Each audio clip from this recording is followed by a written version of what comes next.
Oke, mungkin akhir-akhir ini kita sedang melihat Indonesia sedang melakukan demo besar-besaran ya. Jujur ini membuat saya pribadi secara resah, bukan karena demonya ya, tapi juga karena cara pemerintah merespon situasi ini.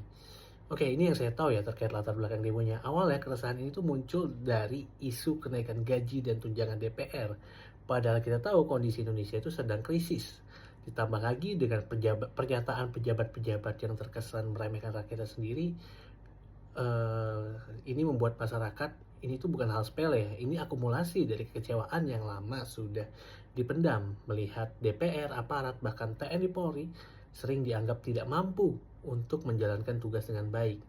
Nah, ini mungkin masuk ke puncak kemarahan rakyat. Yang bikin rakyat makin marah itu ya, ada korban jiwa di tengah aksi demo. Salah satunya adalah driver ojol yang sebenarnya dia tidak ikut demo, dia cuma mau nganterin makanannya doang, habis nganterin makanan, tapi malah jadi korban. Jujur, rasanya sakit hati banget melihat hal seperti ini terjadi di negeri kita ya. Dan anehnya, setelah itu justru muncul kerusuhan dan pengerusakan di banyak tempat.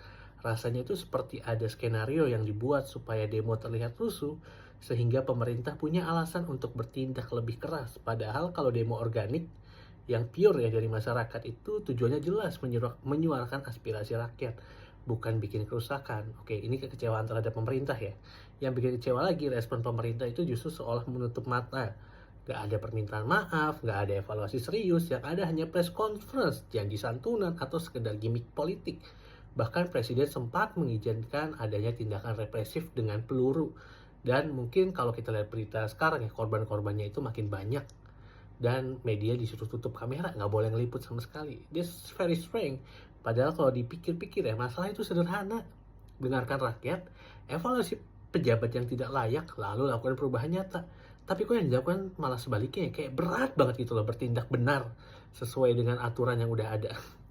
Oke, ini mungkin harapan sebagai warga negara ya. Saya pribadi cuma ingin Indonesia untuk jadi lebih baik. Pemerintah, DPR, dan semua instansi punya kekuatan untuk berubah. Tapi sayangnya mereka lebih sering sibuk mengurus kepentingan untuk perut mereka sendiri. Untuk masyarakat sendiri, jujur saya pun bingung ya. Kita ditanya selain demo itu bisa apa lagi sih? Tapi mungkin ya ini kemarin coba brainstorm kira-kira bisa mulai dari hal kecil. Contohnya kayak mengingatkan pejabat di sekitar kita, menyampaikan kritik langsung ketika kita nemu pejabat publik ya, ketika kita lihat langsung kita kritik. Dan jangan gampang kagum, apalagi minta foto kalau bertemu pejabat-pejabat yang kerjanya aja belum bener. Nggak usah ngapain, kita juga, dan itu juga bisa bersuara lewat media sosial, saling mengingatkan, dan terus kritis. Oke, mungkin di sini saya rasa Indonesia itu punya potensi besar ya untuk jadi negara yang lebih adil, nyaman, dan berpihak kepada rakyat. Tapi itu cuma terjadi kalau pemimpinnya mau kembali ke jalan yang benar. Semoga keresahan-keresahan masyarakat akhir-akhir ini bisa membuka mata mereka dan mendapatkan hidayah. Dan untuk teman-teman semua yang ada di luar sana, tetap jaga diri, tetap kritis, dan jangan pernah berhenti berharap Indonesia bisa berubah.